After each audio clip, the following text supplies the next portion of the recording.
திருமறை நேரம் Bible Hour presented by the National Bible College. கிறிஸ்துவின் சபையார் உங்களை வாழ்த்துகிறார்கள். Welcome to Satellite Bible Classes. வணக்கம். தேசிய வேதாகம கல்லூரி மாணவ கண்மணிகளே, தோழர்களே, அருமை பெற்றோரே, உலகளாவிய என் தமிழ் சொந்தங்களே, மீண்டும் அற்புதமான தேவனுடைய வார்த்தைகளை வாசிக்கவும் போதிக்கவும் அதை நன்றாக விளங்கி கொள்ளவும் கடவுள் நமக்கு அனுக்கிரகம் செய்திருக்கிறார். இந்த நாட்களில் புதிய ஏற்பாட்டில் 9வது புத்தகம் கலாத்தியருக்கு எழுதின நிருபம் 6வது அதிகாரத்தை நாம் படிக்கிறோம். இந்த 6ஆம் அதிகாரத்தில் 18 வசனங்கள் இருக்கிறது. இந்த புத்தகத்தினுடைய கடைசி அதிகாரம் இதுதான். இந்த புத்தகம் யூத கிறிஸ்தவர்களுக்கு எழுதப்பட்டிருக்கு. இப்போது தமிழ் கிறிஸ்தவர்களுக்கு ஒரு கடிதம் எழுதுறதா இருந்தால் தமிழை என்ன உண்ணுவான், என்ன உடையை உடுப்பான், அவன் எந்த கருவிகளை பயன்படுத்துவான், அவனுடைய வாழ்க்கையெல்லாம் நமக்கு தெரியும். இப்போது யூதர்களுக்கு ஒரு கடிதம் எழுதுறதா இருந்தால் அவங்களுடைய கலாச்சாரம், அவங்களுடைய பண்பாடு, அவங்களுடைய உணவு, உடைகள், அவர்களுடைய மத விஷயங்கள், இதையெல்லாம் வச்சு தான் எழுத முடியும். கலாத்தியருக்கு எழுதின நிருபத்தை நாம் நன்றாக கவனித்தால் ஒரு விஷயத்தில் பவுலடியார் மிகவும் தெளிவாக இருக்கிறார். அது என்னன்னா, யார் ஒருவன் இயேசு கிறிஸ்துவின் பின்னாலே ஒரு கிறிஸ்தவனாக போக ஆரம்பித்தானோ அந்த மனிதன் மீண்டும் மோசேயினுடைய நியாயப்பிரமாணத்தின்படி நடக்கக்கூடாது. அந்த பழைய பாரம்பரியத்திலிருந்து நீங்கள் வெளியே வரணும். நீங்கள் தேவனுடைய கிருபையை விருதாவாக மாற்றக்கூடாது, கடவுளுடைய கிருபையை வீணடிக்கக்கூடாது என்று சொல்கிறார். பாருங்க, தனி மரம் தோப்பாக மாறாது. ஒரே ஒரு மரத்தை பார்த்து ஒரு காடு, ஒரு தோப்பு அப்படின்னு சொல்லுவீங்களா? சொல்ல மாட்டீங்க. இப்போ ஒரு 1000 மரங்கள், ஒரு 10,000 மரங்கள், 1 கோடி மரங்கள் இருந்தால் அதை காடு என்று நாம் சொல்லலாம். கிறிஸ்தவர்களை தேவன் எப்போதும் தனிப்பட்ட ஒருவனாகவே, ஒரு எலியா போல ஒரு தீர்க்கதரிசியாக தனியாக ஆண்டவர் நம்மை விடாமல் கூட்டாக ஒரு குடும்பமாக எப்போதும் வைத்திருக்கிறத வரலாறு நமக்கு காண்பிக்கிறது. சபை தொடங்கின போது ஒரே ஒரு ஆள் சபையில் இல்லை. மாறாக அப்போஸ்தலர்கள் 12 பேர், விசுவாசிகள் 3000 பேர். ஆக 3000 பேருக்கு அதிகமான மக்களோடு தான் சபை தொடங்கின வரலாற்றை அப்போஸ்தலர் நடவடிக்கைகள் 2ஆம் அதிகாரம் 41வது வசனத்தில் படிக்கிறோம். The church was begun with a membership of over 3,000 people. அப்படியானால் 3000 அங்கத்தினர்களும் ஒரே வயது, ஒரே குணம், ஒரே வித நோக்கமுடையவர்களாக இல்லை. அவர்கள் உங்களைப் போல என்னை போல தனித்தனி மனிதர்கள் தான், விருப்பு வெறுப்பு எல்லாம் உடையவர்கள். ஆனால் அவர்களை மொத்தமாக ஒரு குடும்பமாக, ஒரு சரீரமாக, ஒரே மனமும் ஒரே இருதயம் உடையவர்களாக தேவன் அவர்களை ஆசீர்வதித்தார். இதுதான் சபையினுடைய சரித்திரம். மார்க்கம்ன்றது இதுதான். ஆனால் மதம் என்றது எப்போ வருதுன்னா 325க்கு பிறகு. மதம் ரோமாபுரியில் துவங்குது, மார்க்கம் எருசலேமில் துவங்குது. மார்க்கம் 33வது ஆண்டு துவங்குது.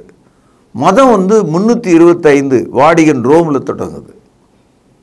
புராட்டஸ்டன்ட் சமயங்கள் 1529 ஜெர்மனியில் மார்ட்டின் லூதரால் தொடங்கப்படுது. பெந்தேகோஸ்து சமயங்கள் 1860 வாக்கில் கனடா நாட்டில் உள்ள மான்ட்ரியலிலும் இலங்கையில் உள்ள யாழ்ப்பாணத்திலும் தொடங்குது. ஆகவே சபை தொடங்கின இடத்த மாற்றிட்டாங்க, தொடங்கின காலம் மாறி போச்சு, தொடங்கின ஆட்களும் மாறி போயிட்டாங்க. இதனால்தான் இவர்களை நாம் மதங்கள், கிறிஸ்தவ மதங்கள் என்று நாம் அழைக்கிறோம். இந்த தொலைக்காட்சிகளை பார்த்து கொண்டிருக்கிற மக்கள் எப்படி பார்க்குறாங்கன்னா, அவங்கவுங்களுக்கு என்ன தேவையோ அந்த ஆங்கிளில் தொலைக்காட்சி பார்க்குறாங்க. பெருவாரியான மக்கள் எங்களுக்கு சுகம் வேண்டும், எங்களுக்கு ஆசீர்வாதம் வேண்டும், எங்களுக்கு நிம்மதி சமாதானம் வேண்டும் என்று தொலைக்காட்சியை உட்காந்து பார்க்குறாங்க. இப்படி நீங்கள் விரும்புவதில் எந்த தவறும் இல்லை. ஆனால் அந்த தொலைக்காட்சியில் உங்களுக்கு தெரிகிற மக்கள் இந்த உபதேசத்தை யாரும் பின்பற்றுவது கிடையாது. உங்களுக்கு என்ன தேவையோ அதை உங்களுக்கு அவங்க சொல்லுவாங்க, அவங்களுக்கு என்ன தேவையோ அதை உங்ககிட்ட கேட்பாங்க. அதனால தான் தவறாமல் அவர்களுடைய வங்கி கணக்குகளும் எப்படி பணம் அனுப்பலான்ற முறையையும் தொடர்ந்து அவர்கள் உங்களோடு காண்பிக்கிறத நீங்கள் பார்க்கலாம். இதில் மகா பெரிய கில்லாடிகள்லாம் உண்டு. அவர்களை நான் நட்சத்திர போதகர்கள் என்று அழைக்கிறேன். இவர்கள் அனைவரும் ஜபத்தோட்டம், ஜபகோபுரம், ஜபமலை இதெல்லாம் பேசும்போது கூடுதலாக ஒரு கருத்தை ரொம்ப டைனமிக்காக சொல்லுவாங்க. தேசத்துக்காக ஜபம். சகோதரர்களே, இந்த பழைய ஏற்பாட்டில் இஸ்ரவேலர்கள் தேசத்துக்காக என்ற அந்த கருத்து இருக்குது. இன்னைக்கு நம்ம ஜபம் பண்ணுறதா இருந்தால் நம் நாட்டுக்காகவும் பண்ணோம், உலகம் முழுதும் இருக்க எல்லாருக்காகவும் பண்ணோம். ஏன்னா 1 தீமோத்தேயு 2வது அதிகாரம் 4வது வசனத்தில் சத்தியத்தை அறியவும் எல்லா மனுஷனும் ரட்சிக்கப்படவும் தேவன் சித்தமுள்ளவராக இருக்கிறார் என்று படிக்கிறோம். அதனால் இந்த தேசத்துக்காக உபவாசம், தேசத்துக்காக ஜபம் அப்படின்னு சொல்கிற ஆளுங்களெல்லாம் மார்க் பண்ணி வச்சுங்க. அவர்களுக்கு புதிய ஏற்பாட்டு போதனை என்பது ஒன்று கிடையாது.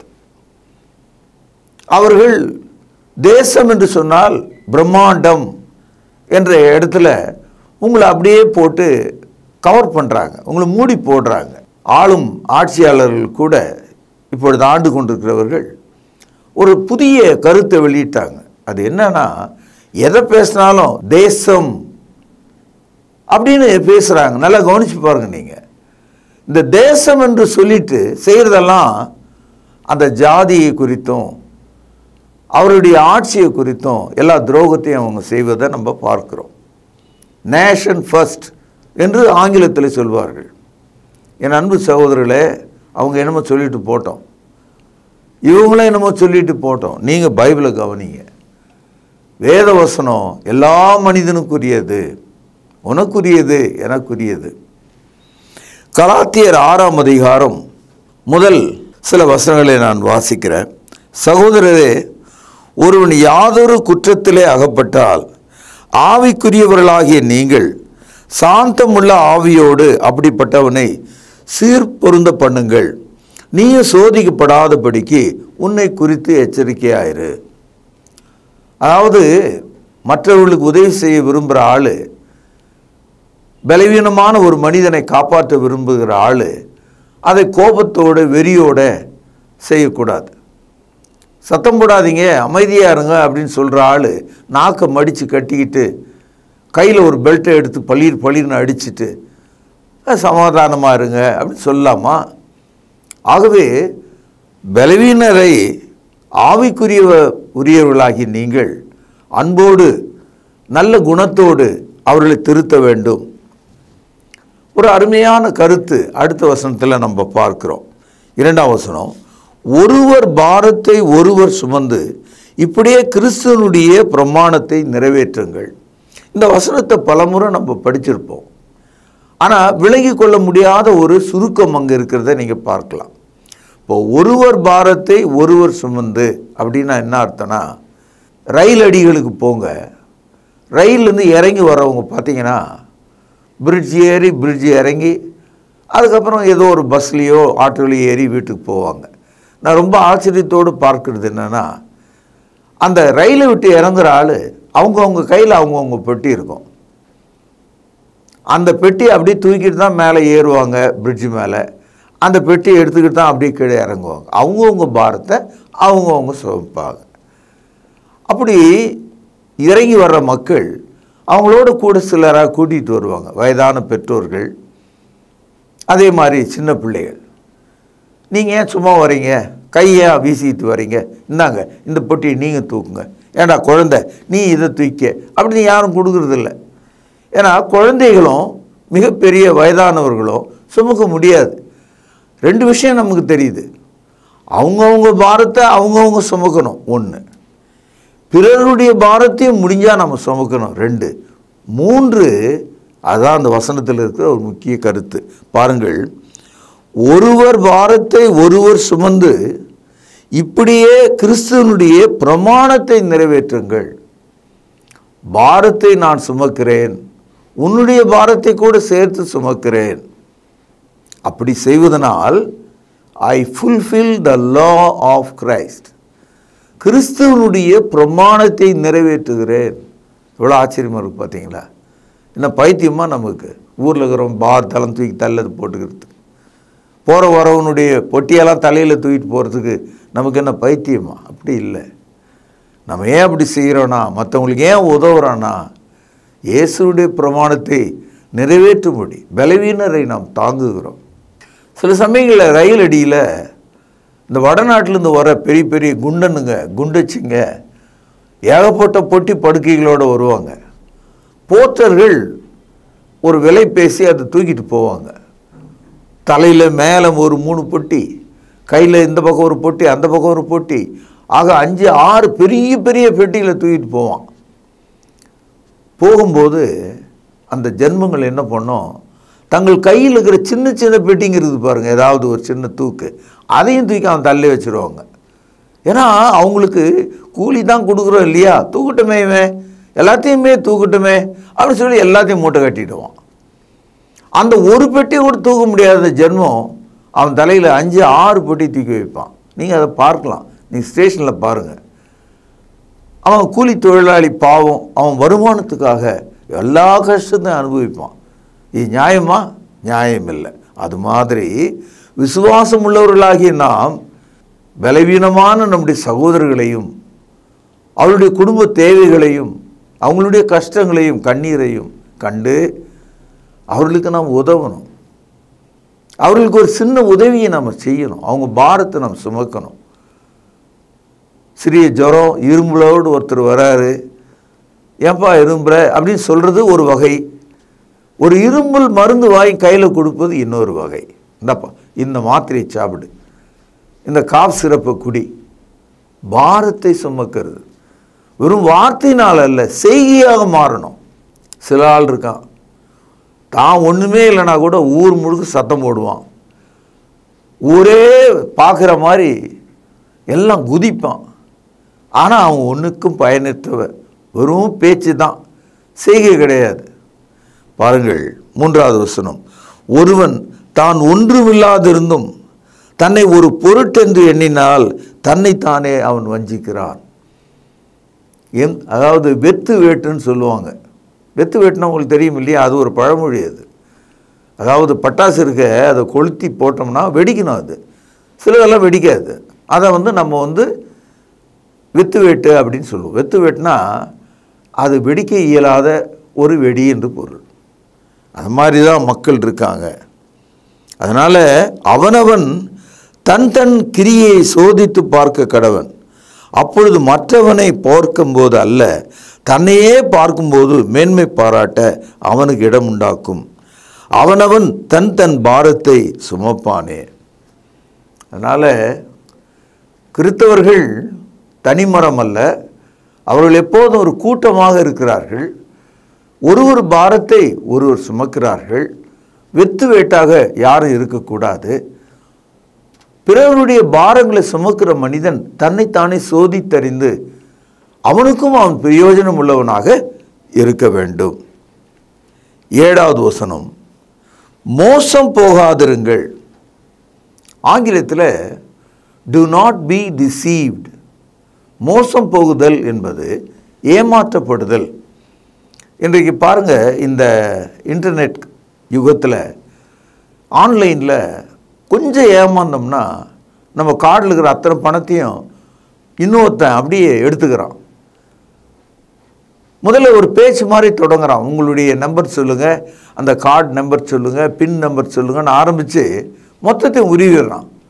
மோசம் போகிறதுனா என்ன அர்த்தம்னா, கண்ணு திறந்து பார்த்துனுக்கும் போதே ஏமாந்துருவோம்.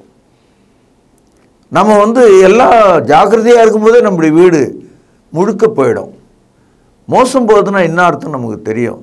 நம்ம வாழ்க்கையை எத்தனையோ முறை மோசம் போயிருக்கோம். ஆவிக்குரிய வகையில் நீங்கள் மோசம் போகலாமா? ஒரு பொருள் தொலைச்சா அதை சம்பாதிச்சிக்கலாம் இல்லையா? ஆனால் உன் ரட்சிப்பை நீ எழுந்துட்டினா அதை நீ திருப்பி பெற முடியாது. ஆகவே பரமஈவை ருசி பார்த்தோம், இனி வரும் உலகத்தின் பலனை அறிந்தோம், மறுதலித்து போனவர்களை புதுப்பிக்கிறது கூடாத காரியம். It is impossible for those who denied the Lord. ஆகவே அன்பு சகோதரர்களே, மார்க்க அறிவை விட்டு விட்டு மத அறிவுக்கு செல்கிறவன் மோசம் போய்விடுகிறான். அவன் மோசம் போனான். இந்த மாதிரி செய்தியெல்லாம் எவ்வளவோ கேட்டீங்க நீங்கள். ஆனாலும் கூட உங்கள் மனசுக்குள்ளே ஒரு முள்ளு மாதிரி அது குத்தினாலும் ஒரு மயக்கம் இருந்துட்டு போட்டோம். இவ்வளோ காலம் நம்ம இப்படியே இருந்துட்டோம், அப்படியே இருந்துட்டு போவோம். எங்கே போவீங்கன்னு நினைக்கிறீங்க? நேராக நரகத்துக்கு தான். நரகத்துக்கு போகிற வாசல் அகலமாக விரிவாக இருக்குதான்.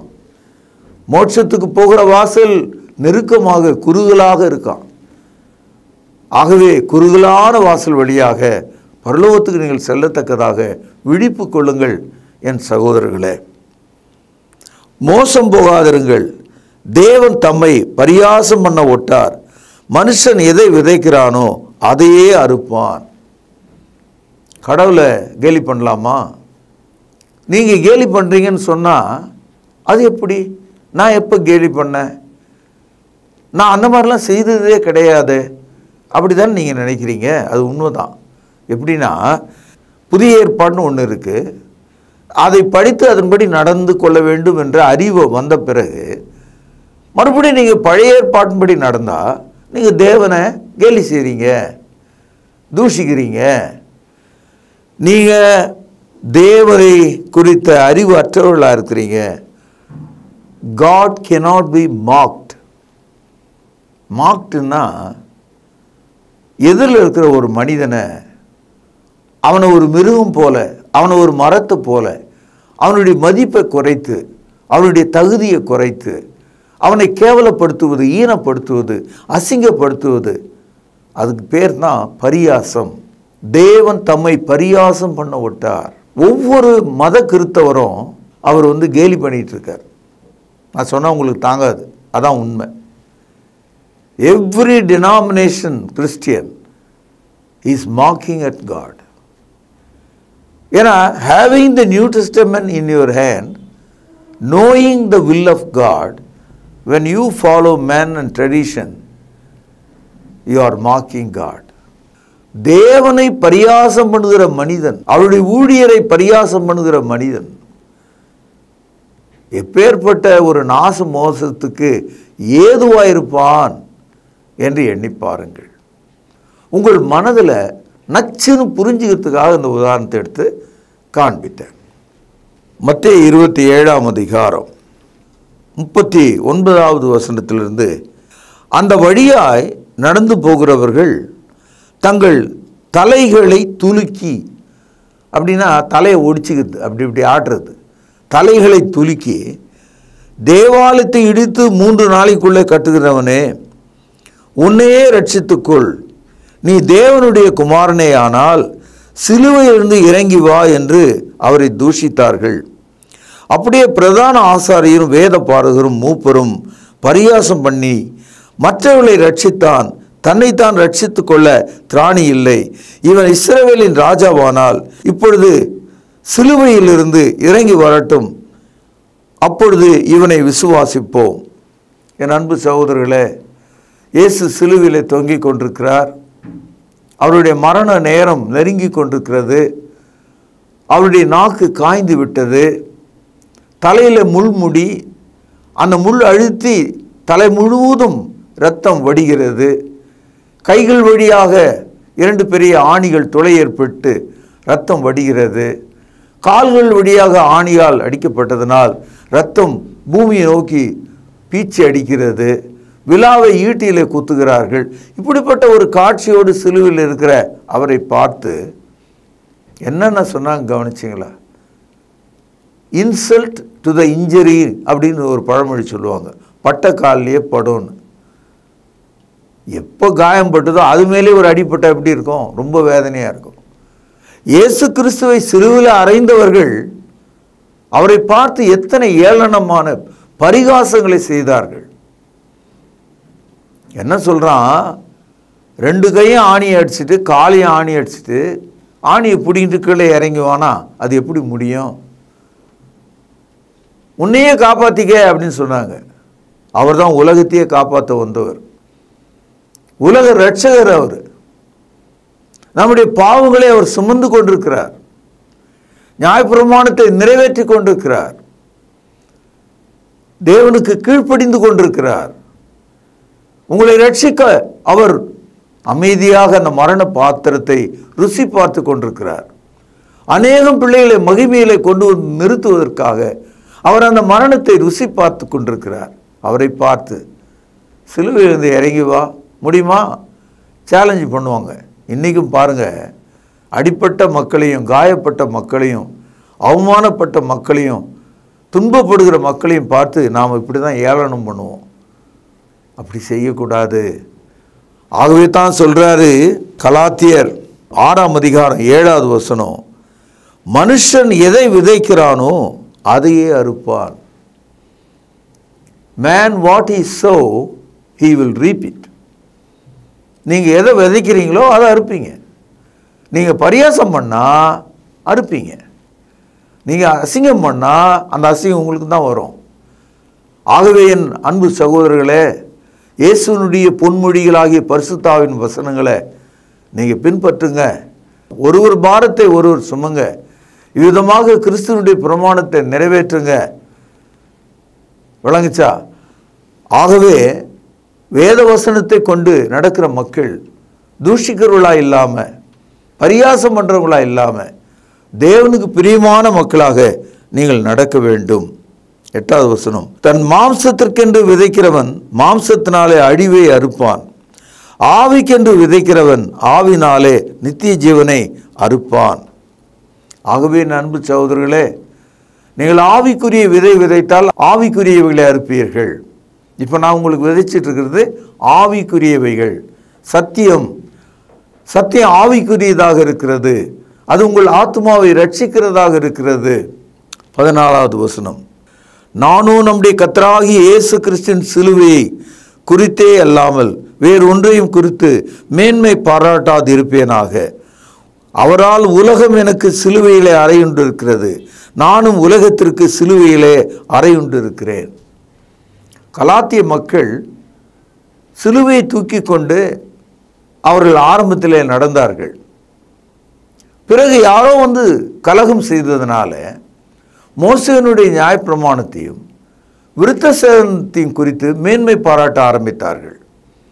அவர்கள் மோசேயினுடைய நியாயப்பிரமாணத்தையும் கிறிஸ்துவையும் 2 கைகளில் பிடித்து கொண்டு மோட்சம் செல்லலாம் என்று நினைத்தார்கள். பவுலடியார் சொல்கிறார், உலகத்தை பொறுத்த விஷயத்தில் நான் செத்த ஆள், நான் இந்த உலகத்திற்கு சிலுவையில் அறையுண்டிருக்கிறேன். இப்பொழுது நான் வாழ்வது சிலுவையின் உபதேசத்தின்படி நடப்பது மட்டுமே.